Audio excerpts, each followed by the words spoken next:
Mukunda jewellers తెలంగాణలో మొట్టమొదటి factory outlet మన కొత్తపేటలో ఫిబ్రవరి 14న గొప్ప శుభారంభం. నమస్తే, వెల్కమ్ టు సుమన్ టీవీ. ప్రస్తుతం మనతో పాటు ఉన్నారు ప్రముఖ ఆస్ట్రాలజర్, ఎనర్జీ వాస్తు నిపుణులు, అలానే శ్రీ విద్య ఉపాసకులు శ్రీమతి జయప్రద గారు. నమస్తే. నమస్తే అమ్మ, శ్రీమాత్రే నమః. జయప్రద గారు, సాధారణంగా మనకున్న రాసులలో ఆ గ్రహాలను బట్టి లేకపోతే వాటి సంచారం బట్టి వాళ్ళకి ఈ నెలలో ఎలా ఉండబోతుంది, ఏం జరగబోతుంది అనేది చెబుతూ ఉంటారు, మనం తెలుసుకుంటూ ఉంటాం. బట్ మీరు చెబుతున్నట్లుగా ఒక్కొక్క రాశి వారి లక్షణాలు అట్లానే ఉంటాయి, దాంట్లో మార్పులు చేర్పులు పెద్దగా ఏమీ ఉండవు. నెక్స్ట్ ఇక వాళ్ళ జాతక ప్రభావం ఉంటుంది అని చెప్తున్నాం, చాలా వీడియోస్ కూడా చేస్తున్నాం. సో ఇంతకు ముందు వివిధ రాశుల గురించి మాట్లాడుకున్నాం కాబట్టి ఈ వీడియోలో సింహరాశి గురించి మాట్లాడుకుందాం. సాధారణంగా సింహరాశి గల వారి లక్షణాలు ఏంటి, వాళ్ళ పర్సనాలిటీ, వాళ్ళు ఎలా ఉంటారు, లైక్ మీరు చెప్తూ ఉంటారు చూడడానికి ఎలా ఉంటారో కూడా చెబుతూ ఉంటారు. సో ఆ వివరాలు తెలియజేస్తారా? తప్పకుండా. మనం ప్రతి సంవత్సరం తెలుసుకునేది గోచారం అన్నమాట. అంటే వాళ్ళ జాతకంలో ఈ సంవత్సరం ఎలా ఉంది, ఎలా జరుగుతుంది అని చెప్పేసి. ఇప్పుడు మనం చెప్పుకునేవి ఏంటంటే వీళ్ళు పుట్టగానే వీళ్ళకి ఒక రాశి, ఒక లక్షణం అన్నీ ఏర్పడుతుంటాయి. సో వీళ్ళు ఇలాగే ఉంటారు అని చెప్పేసి. అలా ఉండే లక్షణాలు ఉండే వాళ్ళు ఎవరంటే వీళ్ళు సింహరాశిలో ఉన్న లక్షణాలు మనం చెప్పుకుంటున్నాం. సో సింహరాశిలో మ్యాక్సిమం ఏంటంటే అన్ని విషయాల్లోనూ వీళ్ళు చాలా చురుకైన వాళ్ళు. అన్నిటికంటే మెయిన్ ఏంటంటే వీళ్ళ పర్సనాలిటీస్ అందరూ డిఫరెంట్గా ఉంటాయి. ఎందుకంటే కొంతమంది లావు ఉంటారు, కొంతమంది సన్నగా ఉంటారు, కొంతమంది ఎత్తుగా ఉంటారు, కొంతమంది చాలా షార్ట్గా కూడా ఉంటారు. కానీ సింహరాశిలో సామాన్యమైన ఎత్తే ఉంది మన పుస్తకంలో. కానీ వీళ్ళకి హెరిడిటరీ ప్రాబ్లం, అంటే ఇంట్లో ఉండే వాతావరణం బట్టి హైట్, పర్సనాలిటీస్ పెరుగుతూ ఉంటాయి. అన్నిటికన్నా మెయిన్ అంటే వీళ్ళ మెయిన్ పర్సనాలిటీస్ అన్నిటికంటే ఐస్, కళ్ళు చాలా బాగుంటాయి. తీక్షణమైన కళ్ళు అంటాం కదా, అమ్మ ఆ కళ్ళలో ఏదో పవర్ ఉంది అంటాం కదా, అలాంటి కళ్ళు అన్నమాట వీళ్ళకి.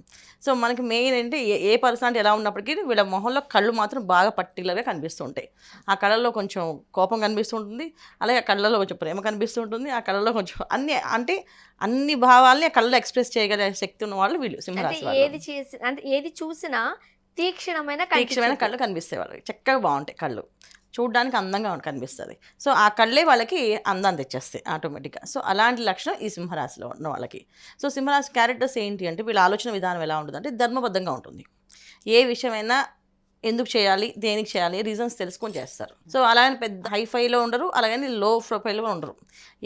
ఎలాగైనా సరే వీళ్ళు ఏంటంటే మన పని మనం చేసుకోవడం, 10 మందికి సాయం చేయడం కుదిరితే, అంతకు మించి వేరే లెవెల్లోకి ఆలోచించరు.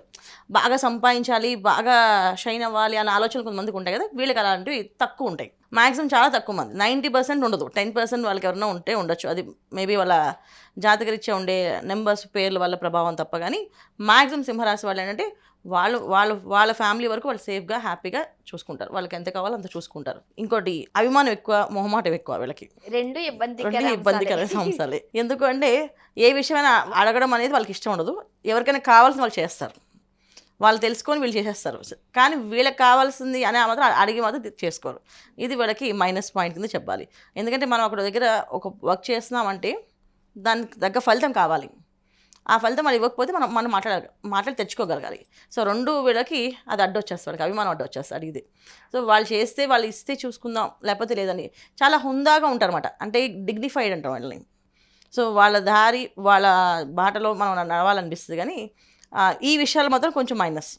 సో ఎందుకంటే ఎప్పుడైతే మొహమాట పడ్డామో మనకి ఇబ్బందికరమైన విషయాలు కదా. చాలా వరకు చాలా హార్డ్ వర్క్ చేస్తారు. ఎంత హార్డ్ వర్క్ చేస్తారంటే వీళ్ళు చేసినంత హార్డ్ వర్క్ ఎవరు చేయలేరు, అంత నిజాయితీగా చేస్తారు పని. కానీ ఫలితం వచ్చినప్పటికి చాలా తక్కువ వస్తుంది. దానివల్ల ఏంటి అంటే చాలా విషయాలు వీళ్ళు కోల్పోతారు. ఎందుకంటే మొహమాటంతో ఏం అడగరు, మొహమాటంతో ఏం అడగరు. వాళ్ళు ఇస్తే తీసుకుని వీళ్ళు చాలా అభిమానం ఎక్కువ, అంటే ఆత్మాభిమానం ఎక్కువ అంటాం కదా, అలాగని చాలామంది అంటారు వాళ్ళకి ఆత్మాభిమానం అంత ఎక్కువ ఉన్నప్పుడు అడగకపోతే మనం ఎందుకు చేస్తాం అని చెప్పి అలా వాడుకునేరు. పొగరని కూడా అనుకుంటారు. అంతే, ఖచ్చితంగా పొగరు అనేది చూపించారు. కానీ వీళ్ళకి ఆ లక్షణం ఉండదు. వీళ్ళతో బాగా సాఫ్ట్గా వీళ్ళు అందరినీ డీల్ చేస్తారు, చాలా బాగా మాట్లాడతారు. వాళ్ళకి ఏం కావాలో నోరు తెచ్చి అడగదు తప్ప మిగతా విషయాల్లో పొగరుగా చూపించరు. వాళ్ళ కళ్ళు చూస్తే అర్థమైపోతుంది, వాళ్ళు ఎక్స్పెక్ట్ చేయడం అని అర్థమైపోతుంది. బయలుదేరుతామండి అన్నప్పుడే వాళ్ళ కళ్ళలో మనం చూడగలిగితే కనుక ఖచ్చితంగా వాళ్ళు మన దగ్గర ఎక్స్పెక్ట్ చేస్తున్నారు, మనం ఏదైనా ఇవ్వచ్చు అనే ఫీలింగ్ మనకు తెలుస్తుంది. సో ఈ లక్షణాలు వీళ్ళకి ఉంటాయి. కానీ వాళ్ళు జనరల్గా ఏంటంటే ఈ కాలం కలియుగం కదా, అదంతే. సో ఎవరికైనా వాళ్ళు నోరు తెచ్చి అడిగితే కూడా ఇవ్వరు ఈ రోజుల్లో. అలాంటిది అడగకుండా మనం ఎక్స్ప్రెషన్స్ చూసి, ఫేస్ చూసి అంటే అది జరగదు కదా. అందుకని వీళ్ళు కొంతవరకు చాలా డౌన్ టు ఎర్తే ఉంటారు మనుషులు. వీళ్ళు అంత ఏమీ పొగరుగా ఉండరు, చూడ్డానికి కనిపిస్తారు అంతే. కానీ ఉండరు. ఓకే, అది వీళ్ళ లక్షణాలు వీళ్ళ లక్షణాలు. ఓవరాల్ గా అయితే. సో మరి విద్య పరంగా, చదువు పరంగా ఎట్లా ఉంటుంది వాళ్ళకి? ఎడ్యుకేషన్ చాలా బాగుంటుందన్న. చాలా మంది బాగా చదువుతారు, ఎంత చదివినా ఒదిగి ఉంటారు. చాలా వాళ్ళు చదివిన డిగ్రీస్ చెప్తే కానీ మనకు తెలియదు మనకి. ఆమె ఇంత చదువుకున్నారు అంటే అవునండి మేము చదువుకున్నాం అంతే, సింపుల్గా చెప్తారు ఆన్సర్. సో అంత వాళ్ళు అంటే అడిగితే ఆన్సర్స్ చెప్పడం తప్ప అడగకుండా వాళ్ళందరూ వాళ్ళు దూరిపోయి, అంటే కొంతమంది చూడండి ఏ విషయమైనా చెప్పామంటే వాళ్ళు తెలియపోయినా సరే టక్క టక్క టక్క టక్క మాట్లాడుతుంటారు. సో వీళ్ళకి అన్నీ తెలిసినా వీళ్ళు కామ్గా సైలెంట్గా అడిగిన దానికి మాత్రం ఆన్సర్ చెప్తూ ఉంటారు. అది వీళ్ళ లక్షణం అనమాట. సో మనం ఏం అడిగామో అది మాత్రం ఆన్సర్ చెప్తారు, ఏం అడగలేదు అది చేస్తారు.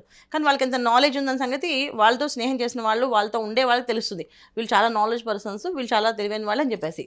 కానీ మిగతా బయట వాళ్ళు మామూలుగా చూసిన వాళ్ళకి ఏం అనిపించరు, ఎందుకంటే పర్సనాలిటీస్ అలా అనిపించవు కదా మనకి. జనరల్గా వీళ్ళని తక్కువ అంచనా వేసేస్తుంటారు జనాలు. సింహరాశి వాళ్ళు ఎక్కువగా ఉద్యోగాలలో స్థిరపడతారా, వ్యాపారం చేస్తే బాగుంటుందా? ఉద్యోగాలు చేస్తారు నాన్న, వ్యాపారంలో వీళ్ళకి అంత కలిసి రాదు. ఎందుకంటే వీళ్ళకి ఉన్నది ఆత్మాభిమానం ఎక్కువ కదా. సో అదొకటి, మొహమాటం ఎక్కువ.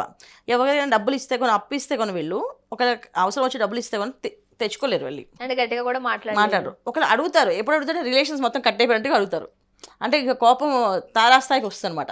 ఆ తారాస్థాయి కోపాన్ని తట్టుకునే శక్తి మనకి ఉండాలి. దానివల్ల ఏమవుతుంది, మొత్తం ఉన్న రిలేషన్స్ అన్నీ పాడైపోతాయి. సో వీళ్ళు అంతవరకు తెచ్చుకోరు, అలాగని వెళ్ళరు. ఏదో కొన్ని విషయాల్లో ఆ సిచ్యువేషన్ అదే చూడండి, ఆ టైం అలా జరిగిందండి అంతే, అలా ఎప్పుడు అలా ప్రవర్తించడం, అలా ఎందుకు ప్రవర్తించడం నాకే అర్థం కావట్లేదు అని అనుకుంటా చూడండి. ఇలాంటి లక్షణాలు వీళ్ళకి అప్పుడప్పుడు జరుగుతాయి అన్నమాట. సో కోపం వస్తుంది, మాట్లాడతారు, మళ్ళీ తగ్గిపోతుంది. మనసులో ఒక అక్ష పెట్టుకోవడం కానీ, సాధించడం కానీ అలాంటి లక్షణాలు ఏమి ఉండవు. సో ఆర్థికంగా ఎలా ఉంటారు వీళ్ళు? ఆర్థికంగా సామాన్యంగా ఉంటారు అని, మరీ హెచ్లో ఉండరు, అలా తక్కువగా ఉండరు, పర్వాలేదు. కాకపోతే ఏంటంటే చాలా వరకు ఆర్థికమైన విషయాల్లో వస్తే మాత్రం సింహరాశి వాళ్ళు పాపం చాలా సామాన్యంగా ఉండేవాళ్ళు చాలా ఎక్కువ మంది. బాగా హెవీగా అంటే చాలా బాగుండి చాలా మాకు అన్నీ బాగున్నాయి అని చెప్పేవాళ్ళు చాలా తక్కువ. అంటే 1, 2, 3 నెంబర్స్ అని లెక్క పెట్టచ్చు వాళ్ళని, అంత తక్కువ మంది. సో మిగతా అందరూ కూడా సామాన్యమైన ఉంటారు. వాళ్ళ ఉద్యోగం వాళ్ళు, వాళ్ళ పని వాళ్ళది. ఇప్పుడు సింహరాశి అంటే ఏంటి, సింహం దానికి ఆకలేసినప్పుడు వెళ్తుంది కదా, దానికి కావాల్సి తింటుంది, వచ్చేస్తుంది, సైలెంట్ కూర్చుంటుంది. సో అది అస్మానికి అది వెళ్ళి అందరూ పడి తినడం చేయడం అది చేయదు కదా. సో ఆ లక్షణాలు కొంచెం వీళ్ళమంటాయి. వీళ్ళకి కావాల్సి వీళ్ళు సంపాదించుకుంటారు, వీళ్ళకి కావాల్సి వీళ్ళు చూసుకుంటారు, వీళ్ళ కుటుంబానికి వీళ్ళు లోటు లేకుండా చూసుకోగలుగుతారు, వాళ్ళకి ఏం లోటు లేకుండా చూసుకోగలుగుతారు. ఇది ఒకటి వీళ్ళకి మెయిన్ లక్ష్యం అనమాట. వాళ్ళ లక్ష్యం ఏంటంటే వాళ్ళు అనుకున్నది వాళ్ళు సాధించుకోవడం. అంటే ఏదో బాగా సాధించాలి, కోట్లు సంపాదించాలి ఉండదు. కానీ వీళ్ళు చాలామంది ఏంటంటే వీళ్ళని కనుక అడ్మినిస్ట్రేషన్గా పెడితే ఈ ఆఫీస్ మొత్తం మీరే ఆర్గనైజ్ చేయాలంటే చేస్తారు, చాలా చక్కగా చేస్తారు, అందరినీ ప్రేమగా డీల్ చేస్తారు, అందరూ వీళ్ళు చెప్పినట్టు చేస్తారు. అంటే చెప్పడంలో వీళ్ళు చాలా స్మూత్గా సాఫ్ట్గా చెప్తారు. సో చేయకపోతే మళ్ళీ బాధపడతారేమో వాళ్ళు అనే ఫీలింగ్ వస్తుంది మనకి. బాధ పెట్టరు. అడ్మినిస్ట్రేషన్ లో ఉంటే చాలా చక్కగా సాఫ్ట్గా చేస్తారు అనమాట. అంటే అడ్మిన్స్ వీళ్ళు ఉంటే అందరూ ప్రేమగా చేస్తారు వర్క్. అయితే ఆరోగ్యం ఎట్లా ఉంటుంది వీళ్ళకు? ఆరోగ్య సమస్యలు వీళ్ళు ఎప్పుడు వర్క్ చేస్తూనే ఉంటారు నాన్న. 24 hours ఏదో ఒక పని చేస్తూ ఉంటారు, పని చేయకుండా ఉండే లక్షణం కాదు వీళ్ళది. దానివల్ల ఏంటంటే వెయిన్స్ మీద ఎక్కువ ఎఫెక్ట్ పడుతుంది వీళ్ళకి, నర్వ్ సిస్టమ్స్ మీద, వెన్ను నొప్పి, కట్టు నొప్పి కొంతమందికి.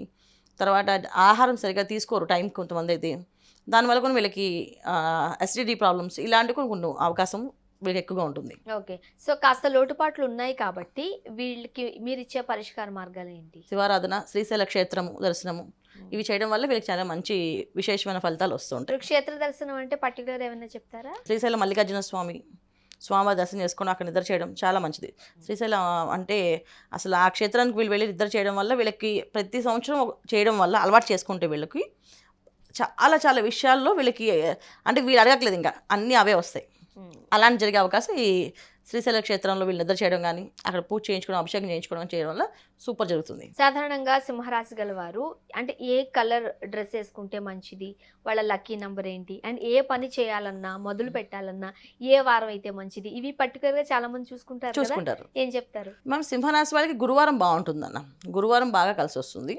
తర్వాత 1వ నెంబర్ వీళ్ళకి కలిసి వస్తుంది, 7వ నెంబరు, 6వ నెంబరు, ఇవన్నీ కూడా లక్కీ నెంబర్స్ వీళ్ళకి. ఓకే అండి. సో సింహరాశి గల వారి లక్షణాలు, పరిష్కార మార్గాలు తెలియజేశారు. ధన్యవాదాలు. నమస్తే అమ్మా. శ్రీమాత్రే నమః.